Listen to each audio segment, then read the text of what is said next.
12 most shocking celebrity rivalries of all time. Hollywood projects an image of glamour and camaraderie, but behind the flashing cameras lies a battlefield strewn with the wreckage of broken friendships, bitter feuds, and vendettas so vicious they've altered the course of entertainment history. What you're about to discover isn't just another list of celebrity spats. These are the scorched earth conflicts that became so personal, so vindictive that even industry insiders were shocked by their intensity. Today, we're exposing the 12 most explosive celebrity rivalries that crossed every line imaginable. From physical altercations on set to deliberate career sabotage, from lifelong vendettas to feuds so bitter they divided Hollywood in warring camps, these aren't simple disagreements. They're the conflicts that changed the entertainment landscape forever. You think you know celebrity drama? Think again. The public has only seen the sanitized version of these conflicts. What happened behind closed doors was far more disturbing. Stars who smile together on red carpets while plotting each other's professional destruction. Award shows where nominees refused to be seated in the same room. Film sets that required separate shooting schedules because the leads couldn't stand to breathe the same air. Prepare yourself for the unvarnished truth about the entertainment industry's most shocking blood feuds. Rivalries so intense they didn't just make headlines, they made history. 1. Bette Davis versus Joan Crawford, the feud that literally went to the grave. Hollywood has seen many rivalries, but none match the pure, unfiltered hatred between Bette Davis and Joan Crawford, a conflict so legendary it spawned its own television series. What most people don't realize is how dangerously personal this feud became. It wasn't just professional jealousy, it was psychological warfare that spanned decades. "I wouldn't piss on Joan Crawford if she were on fire," Davis once famously declared, but her actions spoke even louder than her words. During the filming of Whatever Happened to Baby Jane, the only major film they made together, Davis installed a Coca-Cola machine on set, knowing Crawford was married to the CEO of Pepsi. When filming physical scenes, Davis kicked Crawford so hard in the head that she required stitches. "It was an accident," Davis claimed with a barely concealed smile. Crawford's retaliation was equally calculated. Learning that Davis was desperate to win her third Oscar for the role, Crawford secretly contacted the other Best Actress nominees, offering to accept the award on their behalf if they couldn't attend the ceremony. When Anne Bancroft won instead of Davis, Crawford swept past a stunned Davis backstage, triumphantly clutching the Oscar she had deliberately maneuvered to accept. But the most shocking chapter in their rivalry came after Crawford's death in 1977. Asked to comment, Davis coldly remarked, "You should never say bad things about the dead, only good. Joan Crawford is dead. Good." The feud was so intense that when Crawford was cast alongside Davis in Hush, Hush, Sweet Charlotte, she checked herself into a hospital to avoid filming, effectively sabotaging production. The studio was forced to replace her with Olivia de Havilland after Crawford had already shot several scenes, a financial blow that nearly derailed the entire project. What drove this legendary hatred? Industry insiders point to a love triangle involving actor Franchot Tone. Davis fell hard for Tone while filming Dangerous in 1935, but Crawford swooped in,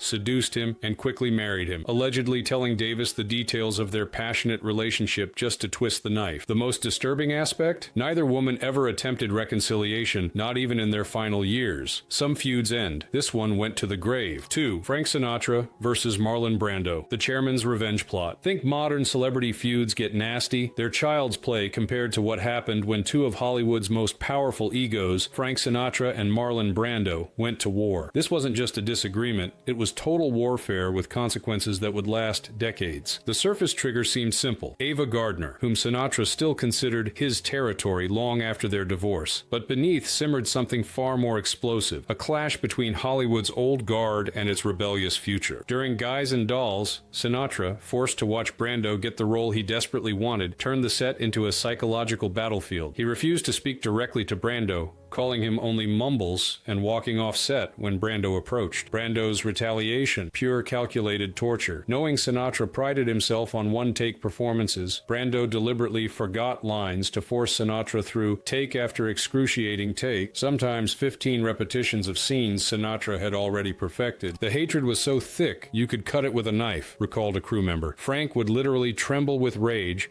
when Brando deliberately flubbed simple scenes. The tension erupted during a musical vocal number when Sinatra, watching Brando receive extensive voice coaching, loudly sneered, "When a guy who can't sing gets to sing with a 32-piece orchestra, that's power." But here's what the history books don't tell you. After filming Wrapped, Sinatra executed a revenge campaign so thorough it altered Hollywood's power structure. As his Rat Pack gained influence, he systematically blocked Brando from clubs, hotels, and even film roles. Major casinos were given clear instructions. If Brando showed up, Sinatra would never perform there again. Frank didn't just want to beat Marlon, he wanted to erase him, revealed a Rat Pack insider decades later. What started on a movie set ended as a decades-long vendetta that divided Hollywood royalty into opposing camps, forcing everyone to choose sides. And that's just the beginning of how ugly things would get between Hollywood legends who should have known better. 3. Olivia de Havilland versus Joan Fontaine, the sisters who couldn't share oxygen. Most family feuds stay behind closed doors, but when Oscar-winning sisters Olivia de Havilland and Joan Fontaine went to war, Hollywood became the battlefield for a sibling rivalry so vicious it lasted 8 decades, literally until death. "I married first, won the Oscar before Olivia did, and if I die first, she'll undoubtedly be livid because I beat her to it," Fontaine once predicted. That prophecy would prove eerily accurate. Their mutual hatred began in childhood, with de Havilland allegedly tearing up Fontaine's drawings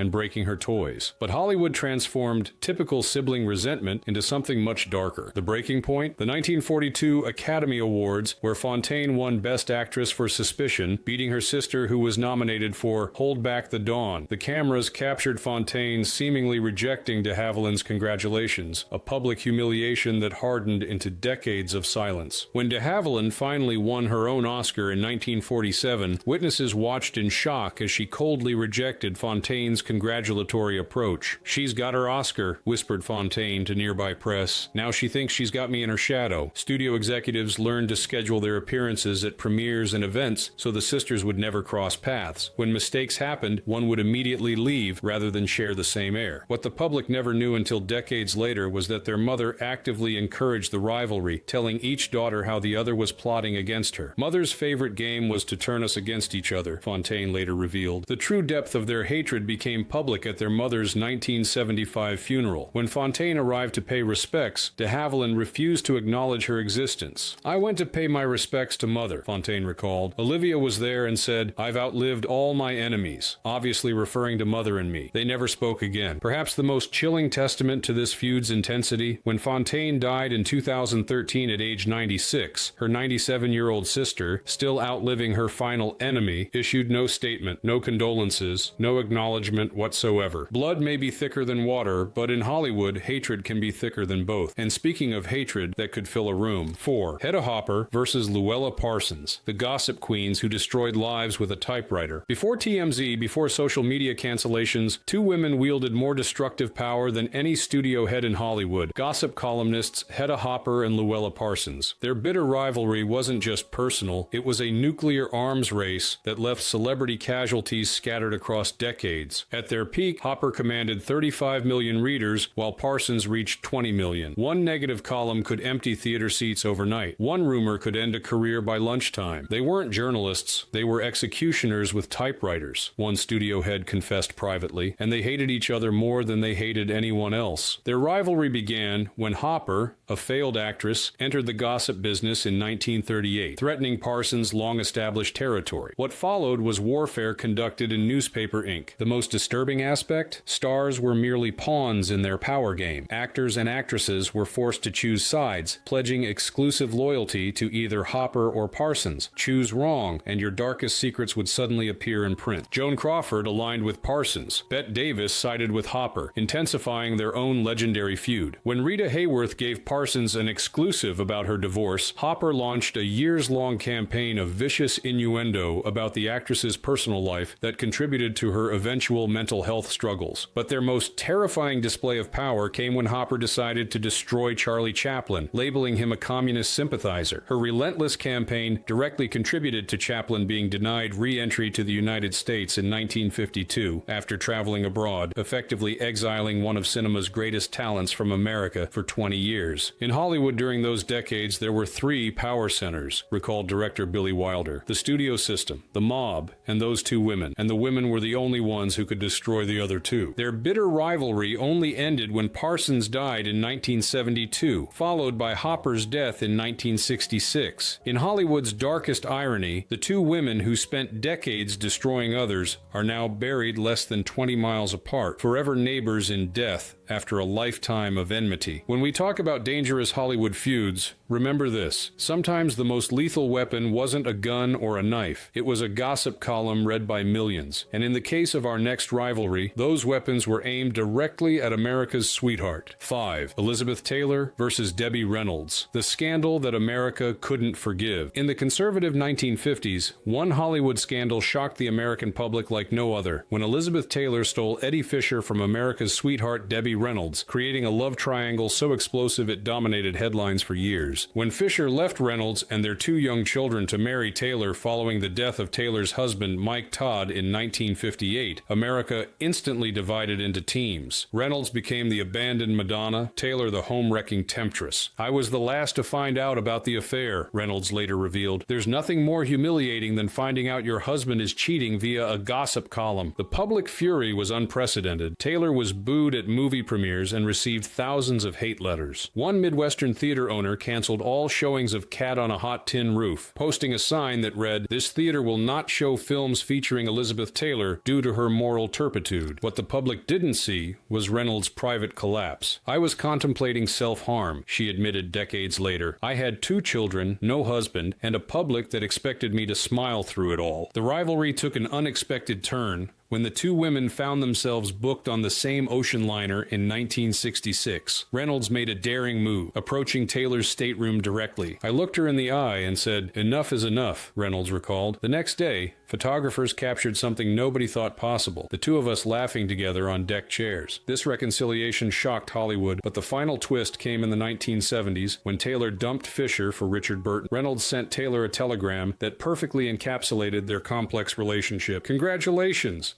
I'm so happy Eddie is your problem now, not mine." In Hollywood's most unexpected third act, these bitter rivals eventually became close friends, even starring together in the 2001 television movie These Old Broads, which included jokes about a character named Freddie Hunter who left his wife for her friend. After Taylor's death in 2011, Reynolds revealed the rivalry's bittersweet conclusion: "I forgave her, but I never forgave Eddie. Some wounds heal, others simply get better at hiding." And if you think that scandal was explosive, wait until you see what happened when America's most beloved comedy team imploded in front of their fans' eyes. 6. Jerry Lewis versus Dean Martin. How America's favorite bromance became a 20-year Cold War. For 10 years, Martin and Lewis weren't just America's most successful comedy team, they were best friends who earned $15 million together when that was an astronomical sum. What the public never suspected was how their breakup would become one of Hollywood's most bitter and prolonged estrangements. "We weren't just partners, we were brothers," Lewis once said. But beneath their perfect synchronization lay a growing resentment that would explode into 2 decades of silence. The breaking point came during their 1956 Copacabana performances, when Lewis noticed magazine covers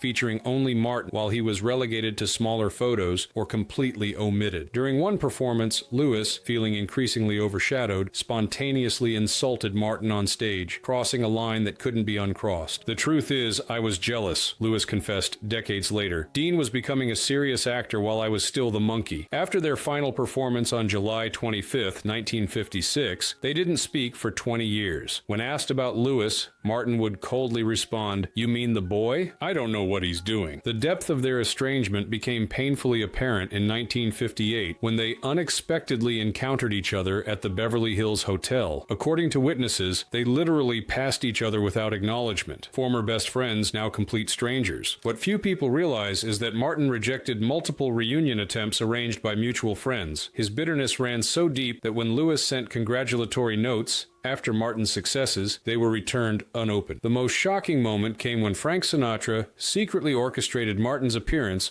on Lewis's muscular dystrophy telethon in 1976. Lewis was genuinely stunned when Martin walked on stage. "So, are you working?" Martin asked casually, as if no time had passed. But the reconciliation was largely performative. They spoke only a handful of times afterward, before Martin's death in 1995, leaving Lewis with profound regret. On his deathbed in 2017, Lewis reportedly whispered "Dean" as one of his final words. Their bitter estrangement remains Hollywood's most painful reminder that sometimes Sometimes the deepest hatreds grow from the closest friendships, and while some stars battled each other, others found themselves fighting something far more powerful. 7. Judy Garland versus MGM Studios. How Hollywood's Dream Factory became one star's nightmare. While most Hollywood feuds involve two celebrities, the tragic rivalry between Judy Garland and MGM represents something far more sinister: the systematic destruction of America's sweetheart by the very studio that created her. From age 13, Garland was trapped in a system designed to exploit her extraordinary talents at any cost. What the public never saw was the horrifying reality behind her cheerful screen persona. They'd force-feed me amphetamines to keep my energy up during 18-hour days, then sleeping pills at night, Garland later revealed. Before I knew it, I was a full-blown addict at 15. MGM's control was brutally complete. When teenage Garland gained weight, executives ordered her placed on a starvation diet of chicken soup, black coffee, and 80 cigarettes daily to suppress her appetite. During The Wizard of Oz, she was restricted to 500 calories, while filming 16-hour days in a physically demanding role. The studio's cruelty extended beyond her physical appearance. When Garland became pregnant in 1941, MGM executives pressured her into an illegal abortion,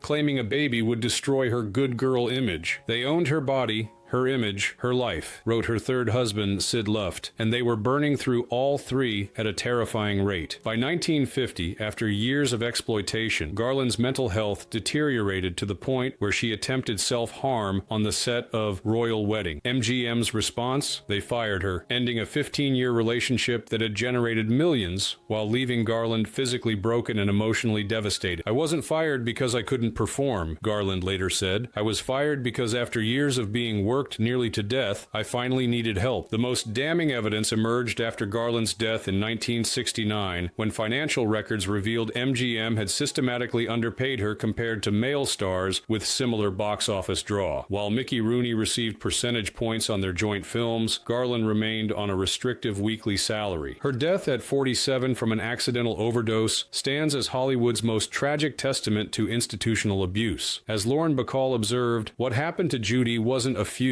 It was a slow-motion murder. The studio system killed her, just gradually enough that they could profit from it first. And if Garland's battle against the studio system seems brutal, wait until you see what happened when one young genius declared war on America's most powerful media mogul. 8. Orson Welles versus William Randolph Hearst, the feud that nearly erased Citizen Kane. When 25-year-old wunderkind Orson Welles decided to make newspaper tycoon William Randolph Hearst the thinly veiled subject of his first Hollywood film, he ignited a conflict so dangerous it nearly destroyed what would become cinema's greatest masterpiece, and Welles himself. Upon learning that Citizen Kane portrayed a Hearst-like character as a power-hungry, failed demagogue who dies alone, Hearst unleashed the full destructive force of his media empire against both the film and its creator. Hearst didn't just want to suppress the movie, film historian David Thompson noted. He wanted to obliterate Welles from cultural existence. Hearst banned any mention of Citizen Kane in his newspapers, which reached over 20 million Americans daily. He threatened to expose sexual scandals involving the heads of major studios if they did business with RKO, the studio releasing Welles's film. The pressure campaign nearly succeeded. Louis B. Mayer of MGM offered RKO $842,000, approximately $15 million today, to destroy all prints of Citizen Kane and burn the negative. RKO executives, terrified of Hearst's power, nearly accepted before Welles threatened legal action. What few people realize is how dangerously personal the battle became. Welles received death threats and was followed by Hearst's private detectives. At one point, a teenage girl was planted in Welles's hotel room as part of an elaborate scheme to frame him for statutory assault. Hearst tried to destroy me before the film even opened, Welles later said. After it did, he redoubled his efforts. The most chilling aspect, Hearst weaponized his newspapers to paint Welles as both a communist and a coward who avoided military service. These false accusations permanently damaged Welles's reputation during the patriotic fervor of World War II. Though Citizen Kane is now considered the greatest film ever made, the feud with Hearst effectively ended Welles' Hollywood career. No major studio would give him complete creative control again, fearing similar reprisals. In Hollywood's cruelest irony, Hearst never actually saw Citizen Kane. He banned it from being mentioned in his presence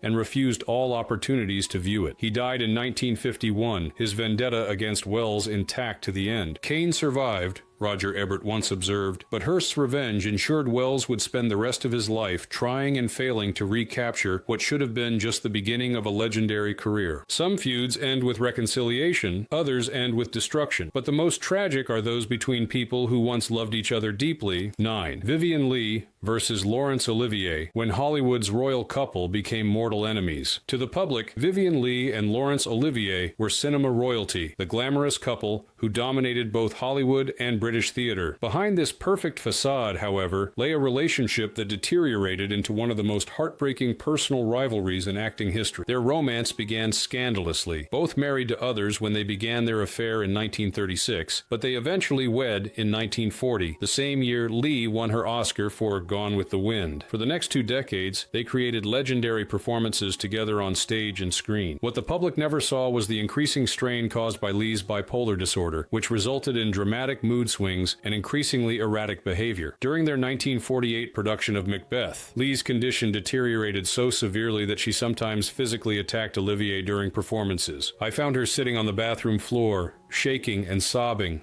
Olivier wrote of one episode. "When I tried to help her, she screamed that I was only pretending to care." As Leigh's mental health worsened, Olivier's response wasn't compassion, but increasingly cold detachment. He began to view her as a liability rather than a partner. During a 1953 production, crew members overheard Olivier cruelly mocking Leigh's performance between scenes. Their rivalry grew increasingly bitter after Leigh won her second Oscar for A Streetcar Named Desire, while Olivier's films received less enthusiastic reviews. Director Anthony Asquith recalled Olivier leaving rooms whenever Leigh's Oscar was mentioned. The final breaking point came during their 1956 performance in Titus Andronicus. Backstage, Olivier told Leigh he no longer loved her, yet they continued performing together nightly, their personal agony hidden behind professional masks. After their divorce in 1960, the rivalry took on a new dimension as Olivier quickly remarried, while Leigh, still battling mental illness, struggled alone. When they unexpectedly met at a London theater in 1966, witnesses described the encounter as Arctic. Two people who had once been inseparable, now unable to acknowledge each other's humanity. Leigh died of tuberculosis in 1967 at just 53. In the cruelest twist, her illness might have been treatable had she sought medical care earlier, but her estrangement from Olivier had left her isolated and without support. The true tragedy emerged years later when Olivier's private letters revealed his lasting torment.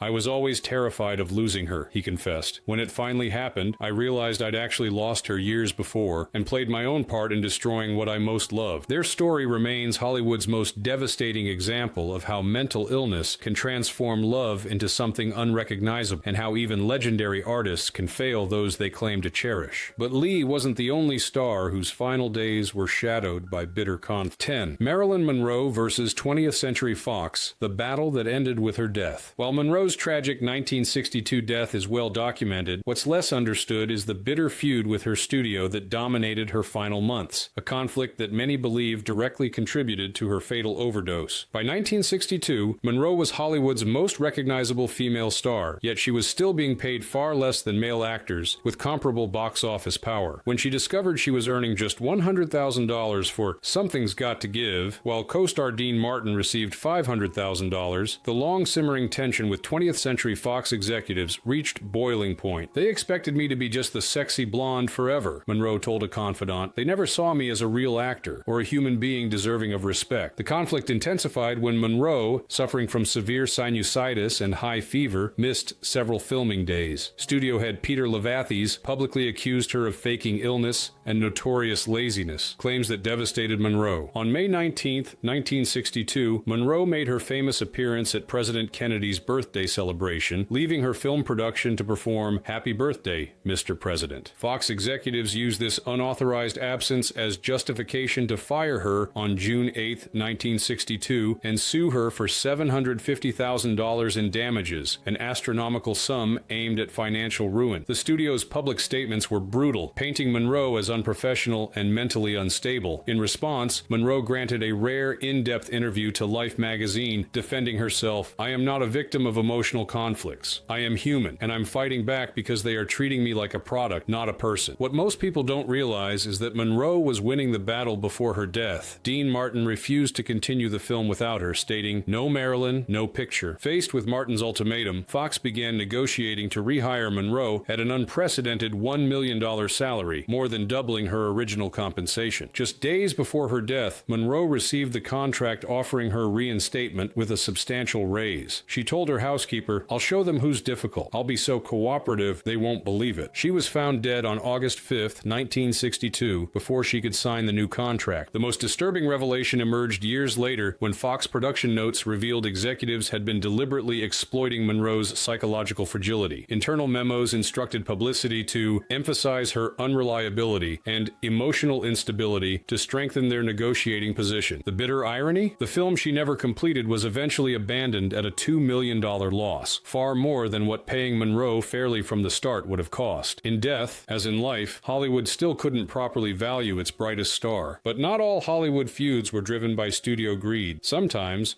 the most devastating conflicts arose from something far more personal: betrayed love. 11. Barbara Stanwyck versus Frank Capra. The secret affair that ended in betrayal. Long before they became Hollywood legends, director Frank Capra and actress Barbara Stanwyck shared not just a productive professional relationship spanning 5 successful films, but a complicated romantic connection that eventually devolved into one of Hollywood's most closely guarded bitter rivalries. Their professional collaboration began with Ladies of Leisure, 1930, where Capra's direction helped establish Stanwyck as a serious, dramatic actress. Over their next 4 films together, they developed a creative synergy that produced some of early Hollywood's most powerful performances. What remained hidden from the public was their off-screen relationship, a romance conducted in the shadows because Capra was married. When Frank directed Barbara, something electric happened, recalled cinematographer Joseph Walker. They communicated without words, but when the cameras stopped, there was tension so thick you could suffocate in it. The trouble erupted during their final collaboration, Meet John Doe, 1941. Stanwyck, now a major star, began challenging Capra's directorial decisions, something she had never done previously. Witnesses described heated arguments that went far beyond professional disagreements. What colleagues eventually discovered was that Capra had promised to divorce his wife and marry Stanwyck, a promise he had no intention of keeping. When Stanwyck learned Capra had been stringing her along for years, their professional relationship imploded alongside their personal one. After Meet John Doe, they never worked together again, despite being at the height of their careers, a decision that cost Hollywood what might have been several more classic films. When asked about future collaborations, Capra would dismiss the question, while Stanwyck maintained a stony silence about the director who had helped launch her career. The depth of their estrangement became clear in 1956, when Stanwyck, serving on the Board of Governors of the Academy, was responsible for presenting Capra with a Lifetime Achievement Award. She attempted to have the assignment reassigned, and when forced to proceed, delivered a noticeably brief, cold introduction before quickly leaving the stage. Their feud remained Hollywood's most closely guarded secret until Capra's 1971 autobiography, where he devoted just 2 sentences to Stanwyck, a glaring omission considering her importance to his early career. When asked to comment on the book, Stanwyck simply replied, "I haven't read it, and I don't intend to." In her final interview before her death in 1990, Stanwyck was asked about her greatest regret. After a long pause, she cryptically answered, "Believing promises from someone who knew from the beginning he would never keep them." Some Hollywood conflicts played out in public spectacles. Others, like this one, festered in private for decades, the pain no less real for being hidden from view. But perhaps the most destructive rivalry of all was between 2 men whose genius should have elevated each other instead of becoming instruments of mutual destruction. 12. Charlie Chaplin versus Buster Keaton, comedy geniuses in a tragic competition. In the silent film era, no stars shone brighter than Charlie Chaplin and Buster Keaton, comedy pioneers whose rivalry extended far beyond artistic competition into a deeply personal conflict with devastating consequences for one of them. While publicly respectful of each other's talents, private accounts reveal a complex animosity, particularly from Chaplin, who was pathologically competitive and terrified of being overshadowed by Keaton's physical brilliance and increasingly innovative films. Charlie couldn't stand that Buster was doing things with the camera he hadn't thought of, recalled mutual colleague Harold Lloyd. He'd watch Keaton's films in private screenings, then refused to discuss them afterward. Their rivalry intensified in 1926 when reviews for Keaton's masterpiece, The General, suggested he might be surpassing Chaplin artistically. When Chaplin's The Circus was delayed by production problems, Hollywood insiders noted his increasing fixation with what Keaton was doing rather than focusing on his own work. The competition took a devastating turn in 1928 when Keaton, after years as an independent filmmaker, signed with MGM, a decision that would destroy his career. What few people realize is that Chaplin, who maintained complete creative control through United Artists, which he co-founded, had the opportunity to offer Keaton a similar independent deal, but deliberately chose not to. Charlie never wanted genuine competition, claimed director Leo McCarey. He wanted to be the only comedy genius in Hollywood. At MGM, Keaton's creative freedom was systematically dismantled. The studio prevented him from performing his own stunts and forced him into formulaic projects. As his career collapsed, he descended into alcoholism and depression. The most heartbreaking chapter came in 1952 when Chaplin offered the now struggling Keaton a small role in Limelight. Though presented publicly as a generous act, behind the scenes Chaplin deliberately cut many of Keaton's best moments from the final film. During their brief scene together, Chaplin positioned himself to dominate the frame while Keaton was often shown from behind or in profile. It was like watching a boxing match where one fighter has his hands tied, observed film historian Kevin Brownlow. The personal nature of their rivalry was finally confirmed in 1966, just months before Keaton's death. When asked why he and Chaplin had never developed a friendship despite their shared genius, Keaton responded with uncharacteristic bitterness. "Friendship requires mutual respect. I respected Charlie enormously. The feeling was not mutual." In the cruelest Hollywood irony, Keaton died in 1966, largely forgotten by the public, while Chaplin lived until 1977, celebrated as cinema's undisputed comedy king. It would take decades after Keaton's death for film historians to recognize that his genius had equaled, and in many ways surpassed, the man who had worked to diminish him. Their rivalry stands as cinema's greatest tragedy of what might have been. Two revolutionary artists who could have elevated each other, but instead became locked in a competition that ultimately diminished both their legacies. The legacy of Hollywood's greatest rivalries. As we've journeyed through these explosive conflicts that shaped Hollywood history, one truth becomes abundantly clear. Behind the glitz and glamour of the entertainment industry lies a battlefield where ambition, jealousy, and raw talent collide with sometimes devastating consequences. From Bette Davis and Joan Crawford's hatred that followed them to the grave, to the systematic destruction of stars like Judy Garland by the very studios that created them, these weren't simply professional disagreements, they were deeply personal vendettas that forever altered the landscape of entertainment. What makes these rivalries so compelling isn't just the drama they created, but what they reveal about the human condition. In the heightened reality of Hollywood, we see reflected our own struggles with ambition, jealousy, betrayal, and the desperate search for recognition. The stakes were simply higher, the spotlights brighter. Perhaps most fascinating is how these conflicts transformed the individuals involved. Elizabeth Taylor and Debbie Reynolds found their way from bitter rivals to genuine friends. Others, like Olivia de Havilland and Joan Fontaine, remained estranged until death. And some, like Marilyn Monroe, were ultimately consumed by battles they couldn't win against systems too powerful to defeat. Today's celebrity feuds play out on social media for all to witness, but they rarely match the intensity or consequence of these classic Hollywood rivalries. Modern conflicts feel manufactured, temporary, trending topics rather than life-defining battles. The Golden Age rivalries we've explored were fought when a career in Hollywood meant everything, when studios held life-changing power, and when personal grudges could permanently alter the course of cinema history. They weren't just fighting for attention or relevance, they were fighting for their legacy. As we reflect on these legendary conflicts, we gain a deeper appreciation for the real people behind the iconic images, complicated, flawed individuals whose personal struggles and bitter feuds paradoxically contributed to some of the most enduring art of the 20th century. Their rivalries may have been painful, even destructive, but they also pushed these artists to greater heights, fueled by the determination to outshine their nemesis. Without Davis's hatred of Crawford, would Whatever Happened to Baby Jane have crackled with such authentic tension? question? Without Hearst's campaign against Citizen Kane, would Wells have fought so hard to preserve his vision? This is the bittersweet truth of Hollywood's greatest rivalries, that from such personal animosity came some of cinema's most unforgettable moments. If you've enjoyed this exploration of classic Hollywood's darkest feuds, please hit that like button and subscribe for more glimpses behind the silver screen's perfect facade. We'd love to hear in the comments which rivalry surprised you most, or if there are other Hollywood conflicts you'd like us to investigate in future videos. Until next time, remember that while these legendary stars may have battled each other fiercely, their greatest victory was capturing our imagination for generations to come, ensuring that even their rivalries would one day become the stuff of Hollywood legend.